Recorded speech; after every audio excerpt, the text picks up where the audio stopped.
once more into the breach, my dear friends. I asked, and you most certainly delivered. I asked, nay, demanded, the most foul, irreprehensible, soul-draining, eye-watering, phlegm-inducing theories for Xenoblade Chronicles 4, and or the identity or story purpose of Mythra's missing kid. Last time we did part 1, but we had so many replies, so many theories, that I had to do a part 2 to this, people. It had to be done! So let's lock and load and delve once more. And don't forget, I have to defend these theories, no matter how wrong or incorrect that I think they actually are. That is the goal of this series. A little bit of fun, I have to defend these. And remember, I asked for this. We have Afraid Not, great name by the way, who says, calling it right now, okay, on the table. 1,000 years after the worlds reunite,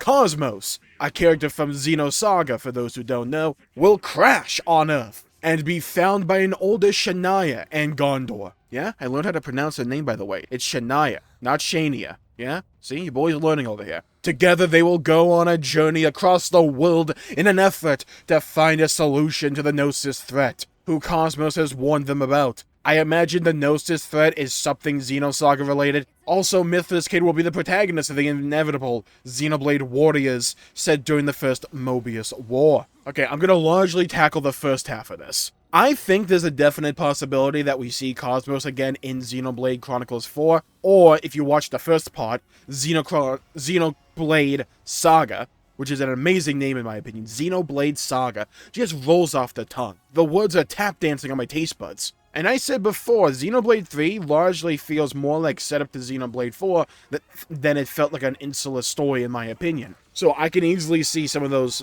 non-main characters make a return in some capacity in Xenoblade 4 to receive even more development or expansion on their characters and the development that they received in the course of Xenoblade Chronicles 3.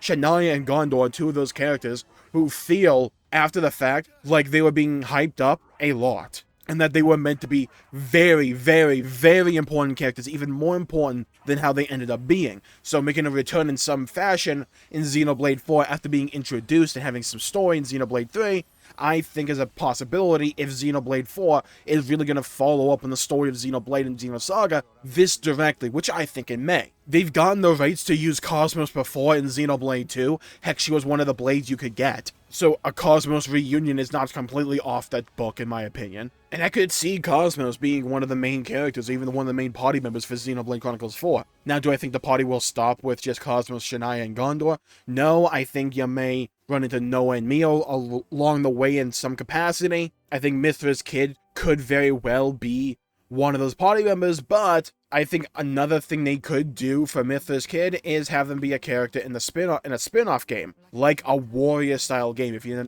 not familiar, you have Dynasty Warriors, or Fire Emblem Warriors, or Hyrule Warriors, or Persona 5 Strikers. Don't get caught up in the naming convention there. And a warrior-style game in a setting like Ionios that's all about war just kind of fits, in my opinion. I don't think, though, they want to revisit Ionios that much, but if it's like a little bit of a prequel story for Mythra's kid, who actually then shows up in Xenoblade 4, and they want to tell this story and really introduce this character through a spin-off and have some kind of justification for where they were in Ionios, I'm just saying, I won't be opposed to that, I'm just saying. Now let's move on to Infinity69, great name, who brings in a little bit of Xenoblade X action into the mix. Mythra's kid is the Black Knight from Xenoblade X. The Annihilation events that appeared in Xenoblade 3 didn't delete the world, but transferred it to another dimension. Mythra is the planet where the chunks of land from Ionios ended up from because of the Annihilation events. Mythra's kid eventually ended up there and knows the truth about it. But this is all copium for X being canon. Now, I will say to the people who routinely want to remind people that Xenoblade X cannot be canon because of lore reasons, they are the writers. Monolith are the writers. If they wanted to be canon, they can make it so. There are plenty of ways to bring X into the canon if we don't already assume that it isn't, because Xenoblade 2 confirmed many worlds with Klaus, and we could just write off one of those worlds as being the world of Mythra or Xenoblade X in general. And this theory works perfectly with a theory like that, where the Annihilation events aren't actually annihilating anything, but merely transporting things from point A to point B, from Ionios and into Mythra, which would kind of explain how you have a world like Mythra that has unknown origins and seemingly composed of a bunch of various things from a bunch of different places. Now, for those who don't know who the Black Knight is from Xenoblade X, I can't blame you because I didn't hear about this character myself until I read this comment, so I did a little bit of snooping. Not too much, but I know the character comes in and play in the final chapter of Xenoblade X. They're not a character that's really talked about all that much. They may even only show up in one of the final scenes. I know a few things about the Xenoblade X ending, and the character overall is very mysterious in general. You don't really get much out of him. So the identity of the Black Knight has been a bit of a mystery in the Xenoblade X community for years. There's a few theories floating around that the Black Knight relates to another character from X, and to me, just kind of feels like the Black Knight was supposed to be a character that was supposed to be expanded on in Xenoblade X2 that just never happened. But you can easily retool that character to be, say, Mythra's kid, because they are fully cloaked, or fully clothed. They have a helmet and everything. Look up the model. Their identity is a massive secret. We really have barely any clues as to who the Black Knight actually is. So a curveball being thrown that it's actually Mythra's kid who got transported to the world of Mythra because of one of these annihilation events that maybe happened in Ionios, it would kind of solve a few things. It would remedy why we never saw Mythra's kid in Xenoblade 3,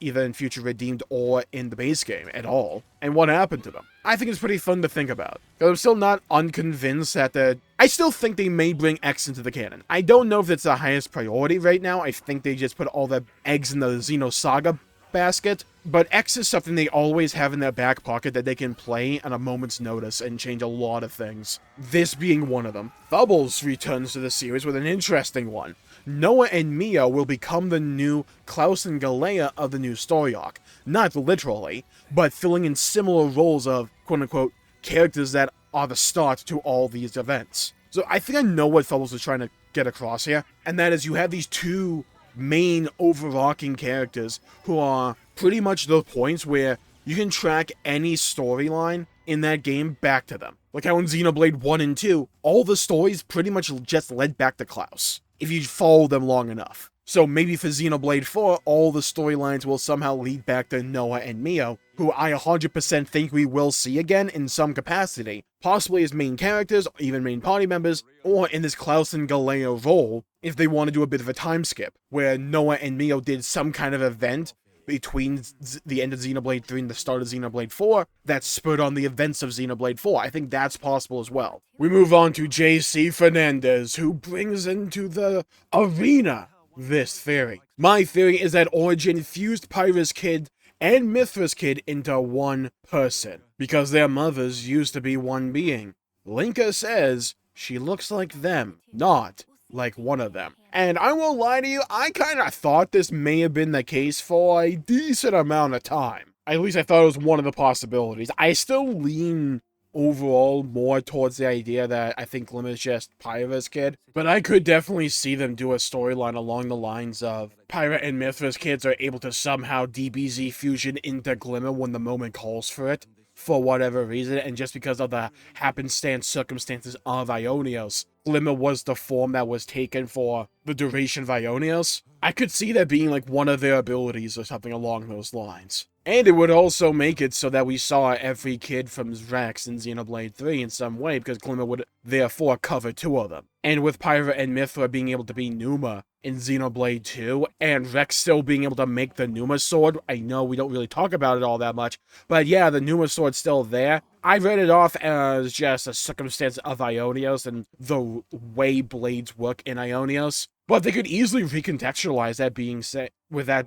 essentially being, hey, they interlinked. Or they did something akin to interlinking. Or that whatever process Rex invokes to fuse the Pyra and Mythra Firelight swords can also apply for Glimmer. Possible. Now let's go to the opposite end of the spectrum here. Mekta says, nothing. Mythra's kid won't play a major role in Xeno 4. My prediction is that we start up where things left off, on a reformed old Jerusalem. Cosmos will likely be the main focus, but I think instead of Shion and Party, we'll get some time with her and some Xenoblade characters. Now, I do agree, I think Cosmos is the more likely lock, as to having something major or pivotal to do with the main storyline of Xenoblade 4. I don't think it was just a nice little reference to the end of Xenosaga 3, with the very final screen of Future Redeemed being essentially the ending of Xenosaga 3. And for those who don't know, Xenosaga 3 ends with Cosmos floating towards what I believe was Earth, which is what they call in Xenosaga Old Jerusalem. So they paired it up with essentially the ending of Future Redeemed by having that blue light in the corner approaching the newly interlinked world that was formed in the post-credit scene of Future Redeemed. I definitely believe that a reformed Old Jerusalem, aka the new interlinked world, will definitely be the setting of Xenoblade 4. And I think following up on the storyline with Cosmos arriving back to Old Jerusalem, I think that is absolutely the play as well, in my opinion. Slid Productions comes in with a Warriors game. You know we all need it. And I did know we need it. I made a short a while ago basically saying how much I needed a Warriors-style Xenoblade game. I think it could go pretty freaking hard. Not to mention, look, I will admit it, and I'll be the first to say this, I think we need to be able to control Siren in a Warriors-style game. Imagine how cool that would be. Sometimes, rule of cool triumphs over every other justification or trepidation. It needs to happen. It's not a want, it's a need. And the final theory for the evening, people, comes from Chris Dam, who brings to the table Xenoblade 4 will be a sequel to Xenoblade X, the game nobody played. Oh, I know people, myself kind of included, have said that Xenoblade X being part of the canon is probably not the play, and you can reference a whole bunch of spoilers from Xenoblade X's lore and Xenoblade and Xenosaga lore, contradicting the lore established in Xenoblade X. And I've talked about this before, even before in this video. If the writers want it to happen, it will happen. This is the golden rule of storytelling. There is always a way. There is always a way to bridge these two, to bring them together. Now, there's two interpretations for this theory, that Xenoblade 4 is just a direct follow-up to Xenoblade X in general. I think it would be called X2, or they would use a different name, but you could also interpret it as X being brought into the canon, but Xenoblade 4 following it up in some major way. And like I said before, the end of Xenoblade 2, Klaus confirmed that due to the conduit, many portals to many different worlds were formed. All they have to do is make one of those portals lead into the world of Xenoblade X. It's all they have to do. They could go with unreliable narrator to invalidate most of the lore from the beginning of Xenoblade X to fit X into the canonicity of Xenoblade and Xenosaga in general. There's many different ways they can go about this. If they want to bring Xenoblade X into the canon, they can do it. And if they want to follow up the story of Xenoblade X, which is something I eventually hope that they do, they dang well can. Xenoblade X left off on a cliffhanger, ripe for continuation. A continuation that just never came to be. But if, say, Xenoblade X gets a port and becomes an early title for the next Nintendo console, a game that looked beautiful even for the Wii U, that ran pretty dang well, that with a few minor tweaks here and there and a UI renovation could be multiple times over better, you bring that to the next Nintendo console and use that as the game to show off the power of the next console, and you come to the table saying, hey, this is the first Xenoblade game at 60 FPS, here's how beautiful Mythra can look. Oh, and by the way, here's the character of Elma, he is uncontrollable as a song, here's Lau's theme song. Xenoblade X could do pretty dang well, I think. And if you get more people familiar with the story of Xenoblade X, and say if you want to bring into the canon for a potential follow-up in some form with Xenoblade 4, well, then you're kind of cooking there, don't you think? I'll just leave that there for you all. Let it percolate just a little bit. So I'm going to call the video there for the day. Thank you all for tuning in. My pleasure making the video. If you enjoyed it, please leave a like and subscribe. It really helps the channel out and help support future content, and I greatly appreciate it. Stay safe. Have a great day. Hit the bell icon to be notified when I upload in the future and stream in the future. Stay safe. Have a great day, and I'll see you all next time. And bye-bye, everybody, until we meet again.